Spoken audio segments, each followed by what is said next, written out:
Okay, guys, so I just got done reading the latest issue to The Walking Dead, issue 153, and it is ridiculous. I mean, you remember in the last issue, that little piece of shit Brandon let Negan out of his cage, and now he wants Negan to help him go to the Whispers, and so they can so he can sell them out and have them kill Rick and the gang, and and it's pretty cool to see Negan, back in his prime. He has the jacket on and everything, and the only thing missing is Lucille, but that's in Dwight's possession right now, and and I'm now and he wants to give Lucille a new meaning. He doesn't want it to represent what it always has, so he wants to sort of represent something better and something inspirational or whatnot. And for some reason, I don't know why, but I thought Aaron was dead. Was killed off like issues ago. So forgive me for thinking such. I don't know why I thought that. Probably because we haven't seen him too much lately. But here he's in this issue, and then Rick sends him and Michonne out the look for Negan, and doesn't want anyone to know that Negan's out of his cage. And imagine if Maggie found out and that he escaped. Wow, she would be furious.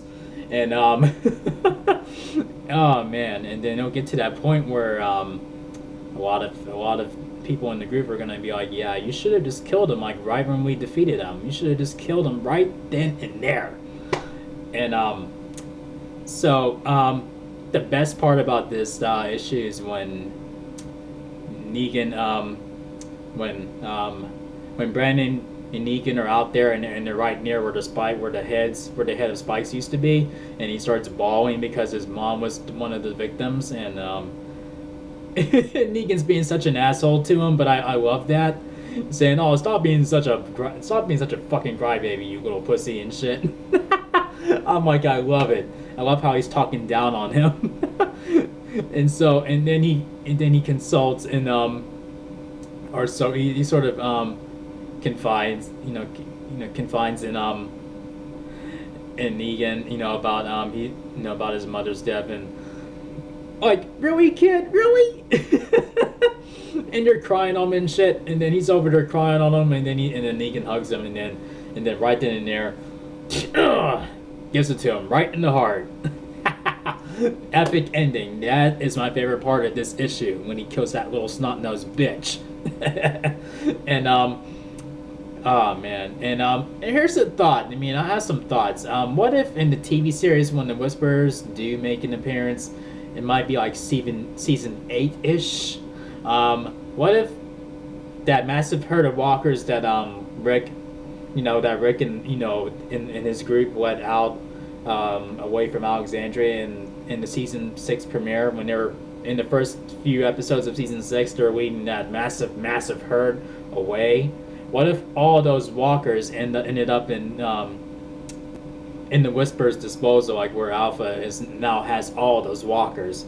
What if those are the walkers that the Alpha has, and like at her advantage? That's a good theory. It's a good theory. And I kind of miss Negan being in control of the Saviors. I mean, I get it. Just with him, he's just arriving on the show, and just seeing him have that much power. That's just what makes him so awesome. And we're gonna get his backstory in the next issue, or pretty soon. If not in the next issue, but it's supposed to be very soon.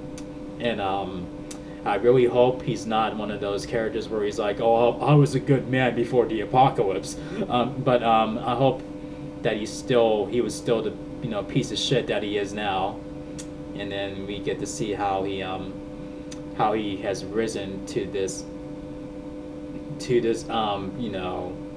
this tyrant, like of the apocalypse, where he's basically like he's basically a motherfucking king. In the apocalypse, you can tell he's been bad from the start, and someone like that in the zombie apocalypse, I mean, they can be a very powerful, force to be reckoned with, and that's what Negan is, in my opinion. And I also hope that, I don't know, I hope that, Rick doesn't, like in the TV series, I hope he doesn't get to this point where he's unable to fight anymore after his war with Negan. I hope he can still, I mean, he can still fight here, but I mean, I want him to stay in his prime a little bit longer, just a little bit longer. And maybe near its final seasons of the show, maybe they have him at this point. I don't know. I mean, it's probably wishful thinking for me. I'm just expressing, when I would have him at this point. That's just me personally. But yeah, it's really awesome now that Negan's on the TV series, and I don't know. I gotta say, I know I'm a little off topic here. Well, not really, because we're still talking about the same story. But the more I watch the season 6 finale, the more I love it. And I'm still pretty sad that we didn't get to see who he killed, but I was only mad at that moment, like when I first watched it, and then it stayed with me like for like that whole night. But afterwards, the more I watched it, the more I loved it. and now I'm even more pissed off with the fans, for being that butthurt over the season finale, like it's the worst ever. I mean, like, come on, people. I mean, yeah, I understand your pain. I mean, I'm totally with you on that ending, but it's not that big of a deal. I mean, it is that big of a deal, but not to the point where you're like, oh, I'm done watching the show. This show is garbage. I mean, let's face it. Robert Kirkman, Scott Gimple, they were going to piss you off either way, whether they showed you that death, who they chose, if it's going to be meaningful, it's going to be impactful. All of the above, you're going to be pissed with them.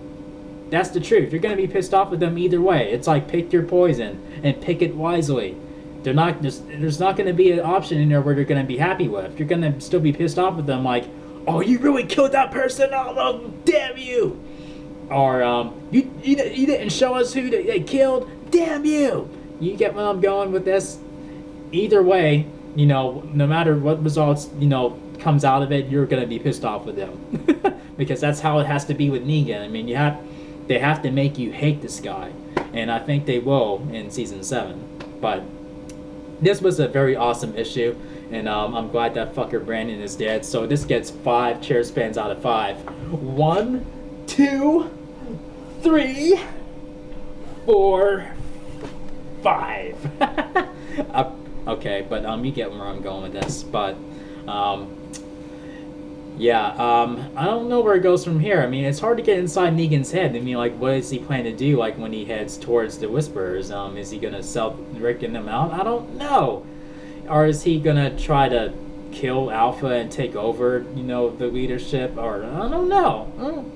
My predictions, I don't have any solid predictions on that. I mean, it's hard to get inside that man's head sometimes. So we'll just have to see where it goes from here. Like, I guess after they explain his backstory, and then see, maybe he can, show what he plans to do with the Whispers within that, I guess that flashback, as it cuts from the flashback to the present. But, I mean, I am curious to see his backstory, but at the same time, I hope it's not watered down, like where it makes him look like a good person before and stuff like that. I want him to be the same, piece of shit that he is now. That's me. I mean, that's what makes him more intimidating than any other threat that Rick has ever faced. And to this day, he's still the biggest, the most threatening villain that Rick has ever went up against. And with Alpha, I see conflict there. Where she has moments where she's crying to herself and whatnot, and trying to stay, on top and not give her, people the impression that she is not capable of leading them and whatever. Negan's not like that. I mean, Negan's just a straight up, he's like basically the devil himself. So yeah, share your thoughts on this issue, dude. What do you think Negan's gonna do when he gets near the Whisperers? And if you enjoyed this review, thumb up the video. Make sure you click subscribe if you're new to the channel. And I'll see you guys in the next video. Peace out, y'all.